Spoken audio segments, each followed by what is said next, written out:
Hello again. Welcome to another episode of Leading from Alignment with our good friend, coach, and mentor these many years now, John Opalewski. How are you, John? Hey Jim, I'm doing great today, and I'm a little overwhelmed actually Yeah, that we are celebrating our 300th yeah, episode of Leading from Alignment. I mean, yeah. can you believe that? I don't remember the 200th episode. I remember the 100th episode, but the older you get, the faster things blend together and become timeless. So I can't believe it's been 300. Yeah, we're celebrating 6 years, and Wow. they've been incredible years, if for no one else, for me personally, Yeah, because that means I've got to spend a lot of hours with you.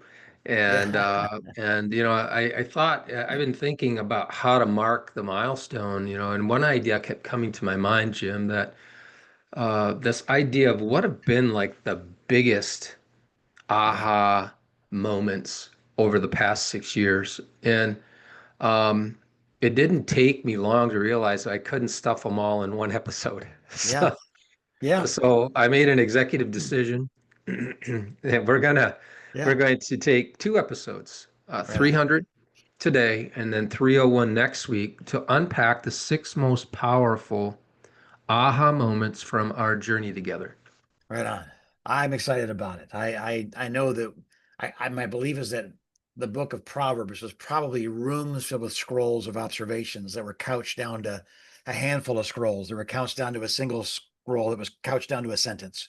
And I feel like that's what we're doing right now is that, 300 weeks really of this and all the other experiences and thousands of conversations you've had with people that to see you're going to now, what are the greatest hits, if you will? What are the things that have been the most surprising and the most impactful to you as a leader over the last 6 years? So I'm Yeah. ready.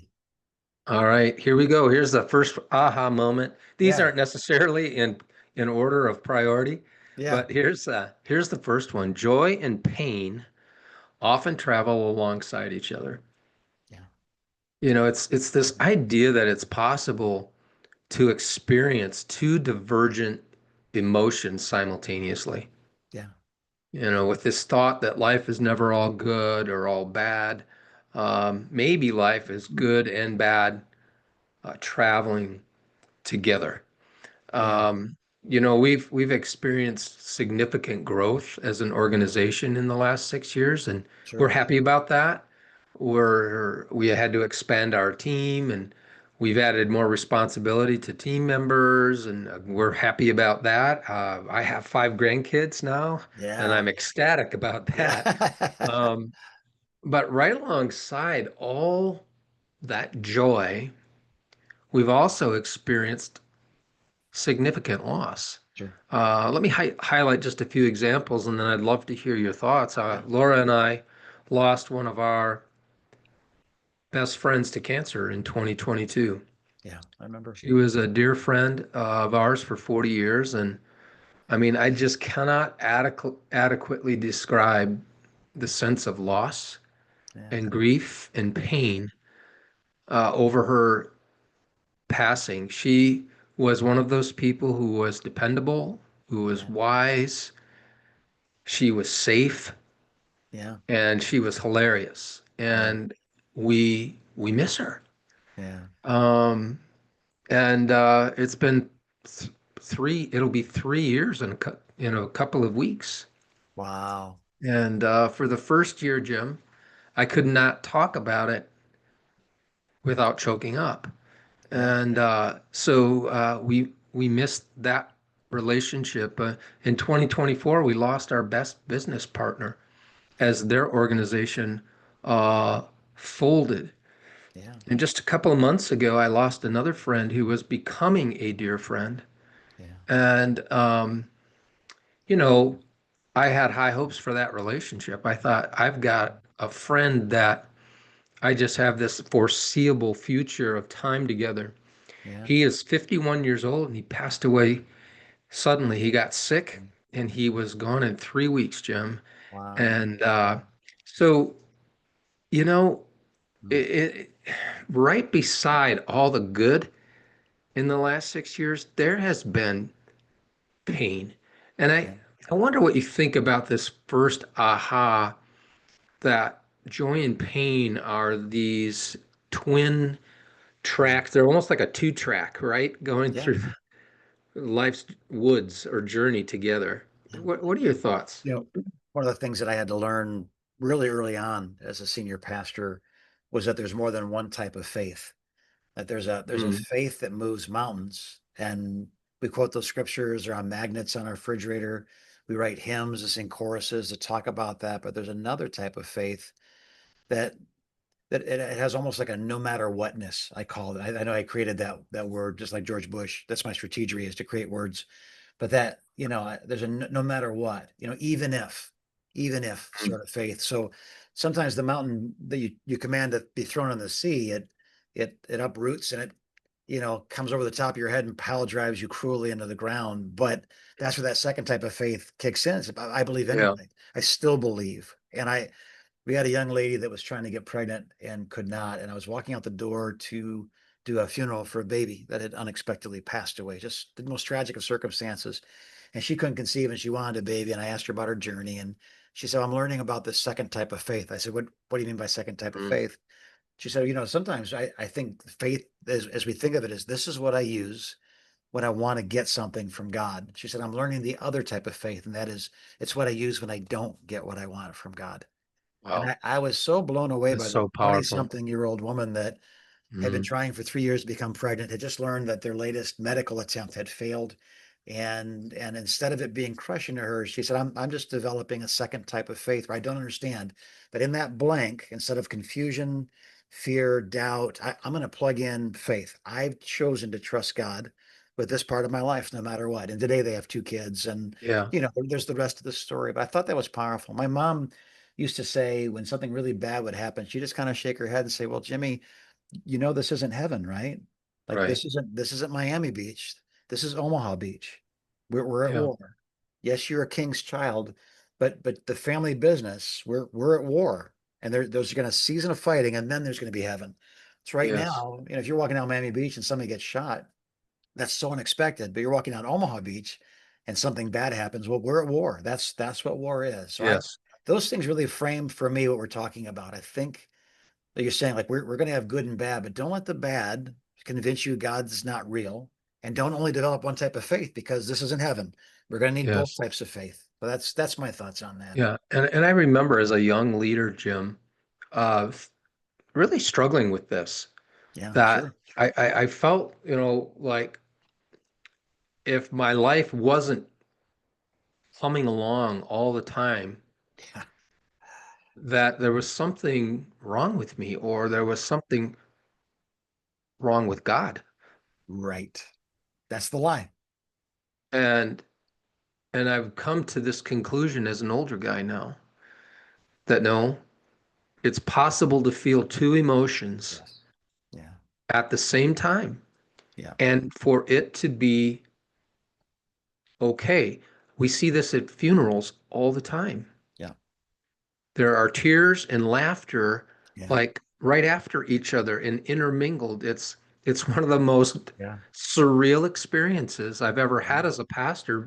facilitating a funeral and Yeah. watching people who are in deep pain one minute laugh, belly laugh the next minute. Yeah. And so pastor, um, simply put, your life will be so much better if you rejoice when things go well, Yeah. when you grieve when they don't, and that might happen in the same day, Yeah. and not allow your faith, your confidence in God to ride the roller coaster Yeah. that sometimes feels like. Yeah. So it's such a huge revelation to me Yeah. personally, and I feel hopeful that maybe someone who's watching and listening today, that Can I first add one will encourage you. can I add one more thought to that? Please. Something that I thought I was doing it wrong, John, because I would find myself not being able to process all the grief of all the loss and all the Yeah. divorce and all the miscarriages and at some point the box that you put that in, the lid won't fit on it anymore. And I remember talking to God going, I don't know that I'm good at this. I'm not sure that I can do this much longer and be emotionally Hmm. healthy. And I was led to the scripture, Revelations 21:4, where he will wipe every tear from their eyes. Now That's right. that's after I die. That's not in this life. So I was comforted. This may sound strange, but I was comforted to know that I'll probably die with some uncomforted grief, some Yeah, unanswered questions. And there's nothing wrong with me if I do. I'm that's right. carrying what I can carry, but I'm carrying it to him. And Yes. I'm not sure what my last thought will be, but I'm sure that my next thought will be somebody's touching my cheek. Yeah. And my questions will be answered, my grief will be comforted, and those are my last Yes. tears. Those are not my next tears. Those are my last ones. After this, Right. I'm in heaven. There's no more IRS. There's no more Ohio State football. There's no more, Apologies to our Ohio listeners and watchers. Yeah, and I don't think what you're saying, Jim, is we don't try to process our grief on this side of right, heaven. We right. we don't we don't do that type of stuff. But I do think what I hear you saying there is we're not fully going to be able to accomplish all that. I know No, for a fact I have more questions now yeah. than I did when I first became a believer, Yeah, but I'm okay with that. I'm yeah. good with that. I don't question the big stuff. No, no, no, no. It's some of the happenings of life, the painful events especially, Yeah, where I think, God, I don't understand. yeah, And I'm probably not going to understand uh, until we yeah, meet in heaven. And up until that point, I'm going to try to process that sense of loss the best way I can yeah. and realize that um, I'm never going to get to a place in my life where everything's going well every day of every week. Oh, And if I'm counting on yes, that, my emotions will be all over the map. yes, yeah. So that's the first one, Jim. Joy and Good. pain often travel alongside each other. Here's Yeah, a second aha moment. And these are the top six. We probably yeah. could have done 50 or 60 of these. Sure. Yeah, And it's this one. The world is big enough for all of us to succeed. I love that one. That's huge.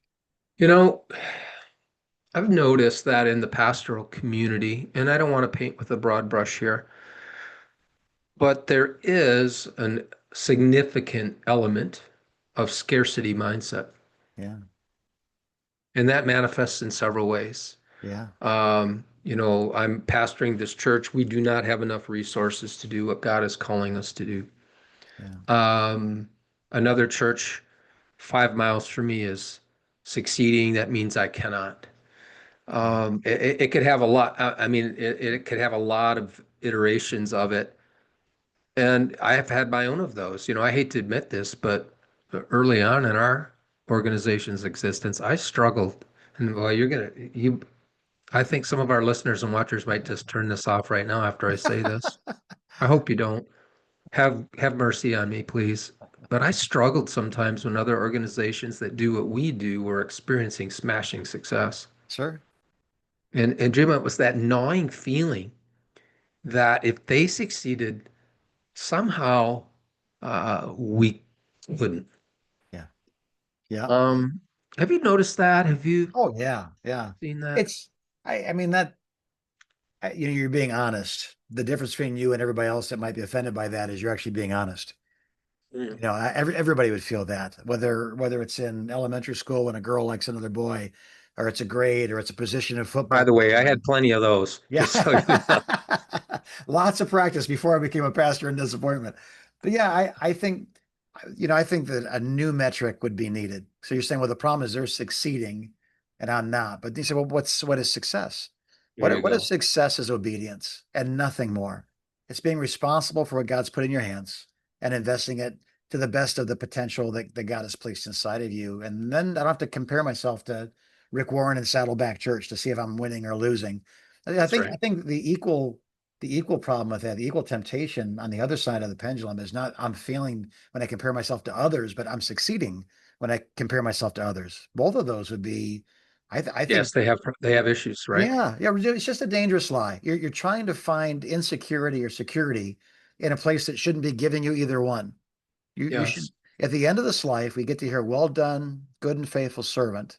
You did the best you could. There was quality, and you did it consistently. There was fidelity. If you Hmm. get that, you won. You won the lottery for all eternity. Yeah. You don't get that, it really doesn't matter how big or how many dollars or how many hours. So I love this thought because I think we have poorly defined a successful church. Yes. Um, And and I would add to that, I think success, I believe the quality and fidelity are the foundational pieces of that. I'd like to add maybe a third idea to that. yeah, And that is this idea that I I reached the potential God envisioned for me. yeah, that's beautiful. And that I took advantage of the gifts and the resources that he Yeah, put in my disposal, and I utilized those well. yeah, I've heard some leaders tell me the reason that they weren't making progress at their church, let's just use that as an example, was the big yeah, church down the road. yeah, And here's what God kind of just opened up to me. I don't know if this was probably a couple years ago, that there's so much need in the world. yeah, And there's more opportunity to serve than people poised to serve, if that makes any yeah, sense. yeah, Um, and so, Pastor, when somebody else is achieving, and I like the thought of not measuring size, numbers, that. yeah, But when you see somebody who's really comfortable in their own skin, they seem to utilize the gifts that God has given them well, and they're diligent with that, and they're faithful, and they do quality work. That don't look at that and feel less than. yeah, Don't allow the success of others to threaten you. Um, as a matter of fact, when you see somebody doing a good job, um, I think practicing being happy for them yeah, is really super healthy. yeah, yeah. I agree. And this is where I think Paul's teaching on the church, on God's adopted kids being one body. My right hand would never be jealous of my left hand. My right eye would never be jealous of There you my go. left ear. So he's trying to say, listen, when one of us wins, we all win. When one of us loses, we all lose. It's having said that, that doesn't make it easy because of insecurities and fears and comparisons and people's expectations and your dreams and their dreams. I get the problem is, but we can easily solve the problem over time through pain, or we can quickly solve the problem through contentment. I am content to be who God made me to be, to do what God has called me to do. I, Yeah, you know, I tell people often we are a church for absolutely anybody, but we're not a church for everybody. But that's the reality of every church. Anybody that walks through that door, you are absolutely welcome. We're glad you're here. But that doesn't mean we're the right church for you. And you say, well, right. it's too loud, it's too soft, it's too old, it's too young. It is what it is by the grace of God. And if this isn't your place, let me. What are you looking for? I'll send you to that place. I know that pastor, and we're good friends. I think Yeah, that's a. But yeah, the competitive gotta win. This is my identity, alpha male. Boy, that's a dangerous. That agreed. hurts a lot of people. And honestly, I think it's hurt the testimony of the body of Christ. So I, Yeah. I would encourage everybody to listen to what you just said, John, that this is a good Well, thing to get past. and right back at you, Jim, your insight on this, I think your statement of defining what success is a really Yeah. important piece of this puzzle. Yeah. What is success? And we could spend the rest of the podcast on that. I think success is being loved and respected by those closest to me. Yeah. That's great. Yeah. I think that's success. Yeah. And that at my wake, Laura, and I'm assuming I'm going before Laura, by the way.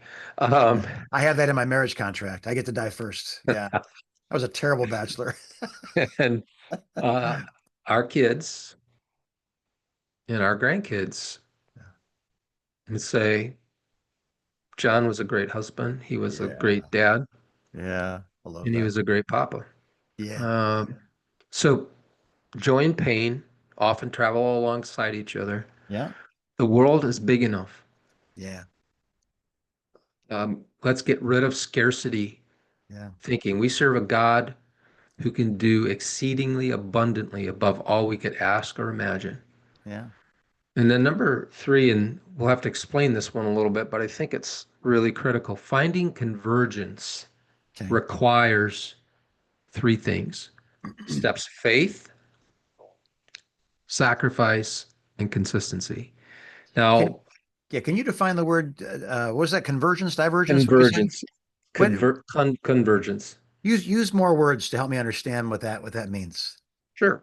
I I look at that as the confluence Okay. of your wiring, your Hmm. God-given wiring, giftings, passion, experience, pain, Right. uh, your skill set, whatever you want to, all of that coming together.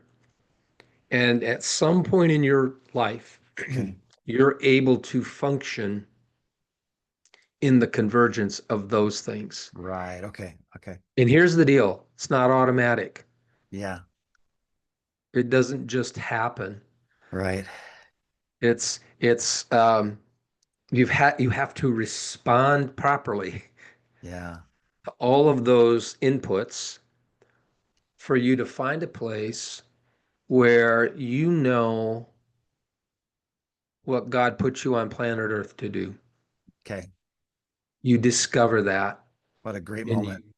it is a great So moment. this is Moses in front of the burning bush and Nehemiah talking to the king and David carrying the head of Goliath back to his tent. This is that I finally make sense in a way that I never have Yes, before this moment.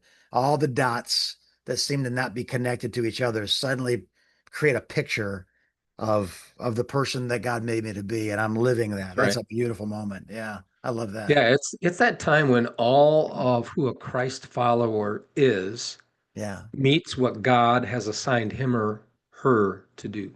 Wow. Right on.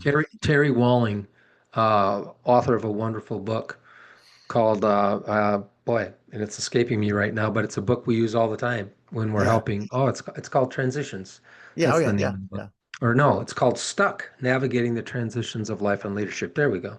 Yeah. Um, but I've discovered, Jim, to get there, and I don't know, I would say anecdotally, I don't have research on this. Yeah.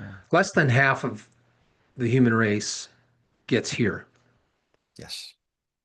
I'd say less And than that. here's why I think less than half get Yeah. there, because they're risk adverse. Yeah. They don't know how to sacrifice the Hmm. right things, Right. and they devalue the power of consistency. Yeah. So let me unpack that Yeah. for our audience, and then I'd love to just have you jump in. So steps of faith, risk. More people play it safe in life than those who take calculated risks. And Yes. because of that, more people than not never find that amazingly fulfilling place in life where they know they're doing precisely what God has put them on planet Earth to do. But those who do discover that live an amazing life. Didn't say live an easy life. Yeah. They live an amazing life. Yeah. Um, Converge Coaching has been a faith operation from its inception. Yeah. I mean, we took a 50% pay cut, which I'm not complaining. We were happy to do that. Yeah. Sold our house, sold a Yeah. car, um, and I'm getting into the sacrifice side of that, I guess. But, Yeah. in the business world where I served many years, there was this mantra: low risk, low reward, Yeah. high risk, high reward. And, I'm not encouraging our listeners and watchers to take stupid risks, but I am encouraging you to take God-inspired risks. Right. And those variety of risks will scare you. Yeah. And so steps of faith, if you want to get to convergence, one of the things that's absolutely required is our steps of faith. I want to stop there and let you Yeah. come. It's funny when you said will scare you. My immediate response was that's faith. Faith doesn't always feel like I got this. It's That's like it right. actually feels like I don't got this. I'm trusting the one who does. But it's to me, it's the thought of letting go of one trapeze blindfolded, believing that out there somewhere there's another trapeze that you're That's going to right. catch. But for a second, you are kind of flying. You are kind of walking on water. You are kind of working without a net. So I love my favorite part of a roller coaster, believe it or not, is not the first hill going down, it's the first hill going up because it's always higher than I thought it was going to be. That sense of it, I'm starting to kind of, whew, why we're only halfway up. I mean, it feels a lot, and that feeling is such a wonderful to me. The rest of it's great, but it's over within a flash. That half of Mhm. that ride is going up that first hill. And to me, it's the most enjoyable. Not if I didn't have the other side, it wouldn't be, but it just builds that anticipation, that sense of That's fear, right. that adrenalize, that butterflies in your stomach that become bats, that become pterodactyls. That's fun. So I'm not saying we should be, daredevils or risk takers for the sake of taking risk, but I 100% right. I know, I guess one of my tests, do I believe that God wants me to do this? It's when I'm running towards something that logic would have me run away from. That's right. This isn't necessarily illogical. It's not reckless, but it's beyond me and I'm doing it anyway because I feel that sense of it's going to be a father-son project, Jim. And I won't love you more if you do it. I can't love you less if you don't. But if you want to go to another level, I'll go there with you. And then we climb a little higher and a little higher, a Right. little higher. So yeah, I think if you're never intimidated by obedience, then I don't know that you're operating in what I would call faith. And maybe my definitions are unbiblical, but that's personally for me, that building program, asking her to marry me, deciding we're going to have children, deciding we're going to retire. These are all things that require Yes. the unknown to be very present. And so you have to know the one who knows the unknown, and that's Right. faith. Yeah, Yes. And so the we really want to encourage you to remember that ministry is a faith operation. yes. It is not a Life is. it's Yeah, not life is it's yeah, not a stupidity operation. yeah, We're not encouraging that, but what we are encouraging you to do, and we've kind of stubbed our toe along the way and figured this out, that in order for me to get in the middle of what God wants me to do, I'm going to have to take a step of faith. yes, It's required. yes, And it doesn't matter the size of the step of faith, but there's going to be a step of faith yeah, that will make you a little nervous. And maybe yeah, sometimes it'll make you a lot nervous. Here's the second piece, and that's sacrifice. yeah, Um, you're not going to get to convergence by taking the easy road, yeah, but without giving something up. And I already alluded to it. We had to give up 50% of our pay to yeah, follow God's lead when we launched Converge Coaching.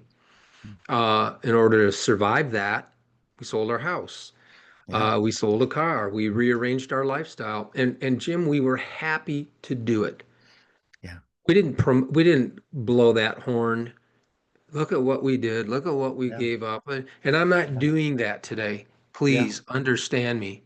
yeah, Um, but if you're serious about finding the reason God put you on planet Earth in terms of your assignment, it's going to require some level of sacrifice. yeah. So, Jim, what do you think about that? Yeah, well, you're saying I'm not bragging. We've been friends for how many years now, John? A long time. Yeah, There's I didn't seven, I didn't eight know that years. story till right now. No, longer than that, 10 years. Yeah, I didn't know that you sold your house. I didn't know you went to one car, and I didn't know you took a 50% cut in pay. So I can testify to the fact that this isn't part of your normal story. You're really telling people something that doesn't come up often, hasn't come up in our conversations in 10 years. Right. So but I agree with that. And you say, what's the cost of obedience? I think that's the wrong question. What's the value of obedience? If Hmm. it's a pearl of great price, if it's a treasure buried in a field, Right. then what's better than that? So yeah, I agree. And I think too, this thought is, well, when it's easy, then I'll do it. That's like saying, when I get in shape, I'll go to the gym. It's counterintuitive. It's supposed to be a father-son project. You're supposed to be in water That's right. deeper than you can touch the bottom. It's supposed to be, if you could do it, you wouldn't need him. So he will put you from time to time in places that require sacrifice and faith. And That's right. those are actually in time, true or false, in time, those become really good memories. They might have been scary then, but they could become great testimonies years later. I agree. Yeah. I mean, I agree 100%. We Laura and I don't regret making any of those decisions. Yeah. In the moment, they were difficult. Yeah. But we look back and we see what God's done, and what God has done is more than worth There you go. what we had to let go of. Here's the third piece Yeah. about the finding your finding that place Yeah. where you're doing what God designed you to do from the day you were conceived, Yeah. and that is consistency. Yeah. Most pastors who experience fruitful ministry have been at their post for at least 7 years. Yeah. Now, there are a few outliers, but generally speaking, that's kind Yeah. of the normal time range. They've put in the work Yeah. for 7 years, week in, week out. Now, we want you to take time off for vacation and we want you Yeah. to take a day off. Please don't misunderstand. But they did that, Jim, whether they felt like it or they didn't, whether they saw immediate impact from it or they Yeah. didn't. They stuck with it. They showed up Yeah. on a regular basis because they understood something. They have a calling. Yeah. Yeah. And they also understand that getting to where God wants you to go, wants them to go, is not a broad jump. It's not a pole vault. Mm. It's choosing the right behavior, the right attitude, Yeah. the right behavior, hour by hour, day by day, week by week, and staying at it even when they didn't see immediate fruit from their labor. That's not Yeah. sexy. That's not flashy. Yeah. It's not, I don't see many books on it. There probably are, but I haven't read any. Yeah. A huge part of finding your sweet spot in life, a huge part is simply showing up consistently Yeah. and giving your best effort. Yeah. What do you think about this Yeah. third That's uh, good, third good piece and of faithful, third right? aha? Well done, good and There faithful. you go. Talking about This that. is the faithful You know, side I of it, right? I went to school with a kid whose father-in-law was Arthur Blessed. Do you remember Arthur Yeah, Blessed? I remember He's still Arthur alive. Blessitt. We got him for a day when I was a master's commission in Phoenix, and we got to ask him questions and interview him and so forth. And I remember somebody said, "How'd you do it? You walked 25,000 miles around the world carrying a 10-foot cross with a wheel on it, Mhm. and went into countries in the Darien jungle and spent the night in Yasser Arafat's house. And I just crazy story after crazy story. And he started in Hollywood and started walking east.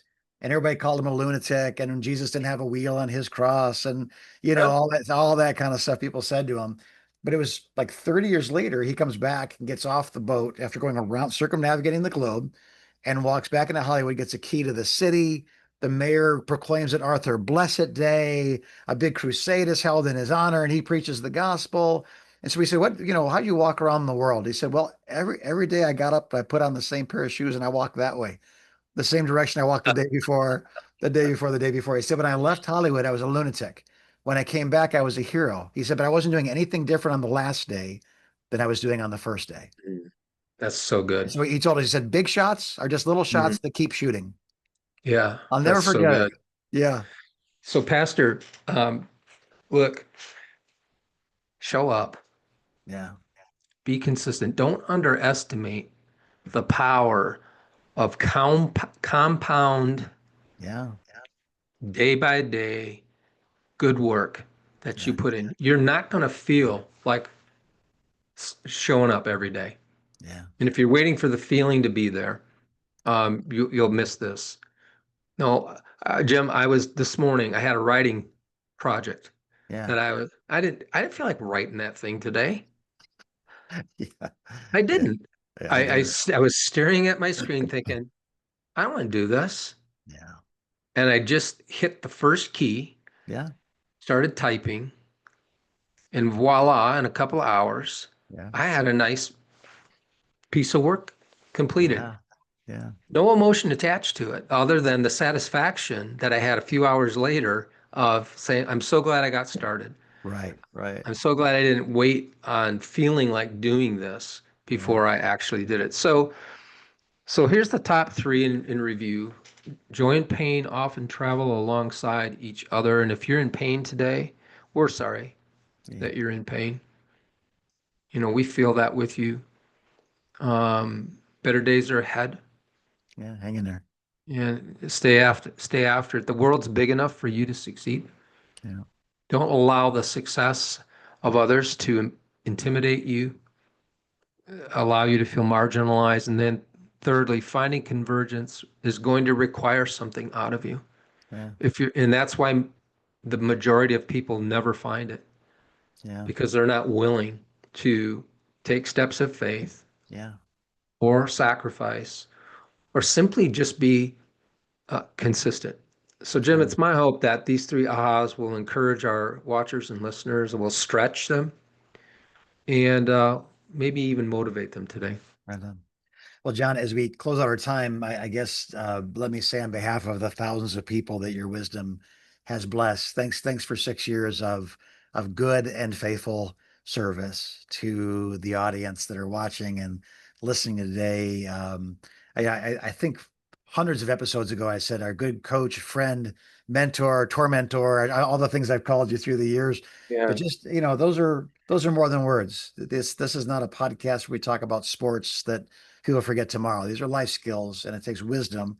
And so we're grateful for your wisdom for all these years. Thank you for sharing it with us. And maybe if you guys are listening to this, you want to drop John a quick email or a quick comment on YouTube to say thanks for that. That might be a source of encouragement for the next 300 episodes, which we start next week, 301, That's as right. we continue on the six great ahas of the last 300. But listen, guys that are watching and listening, we love you. Again, no one's paying us. This is not monetized. This isn't brought to you by Nabisco. This is just we've been there. It's hard, and we think it might be easier in a community that has some wisdom in it, some experience. And so we come back week after week, hoping that wherever you're itching, God will help scratch that itch through this podcast. So whatever we can do to help, convergecoach.com, hit the button. You want to continue a conversation? We'd love to do that. And that is why we do this, because the hope is that the right inspiration, the right information, the right correction will hit you at the right moment, and you'll experience a convergence through Yes. converge. That's a nice play on words right there. So God bless you. We're praying for you. We love you. Can't wait to do next week and the next 299 after that one as you continue to lead from a life.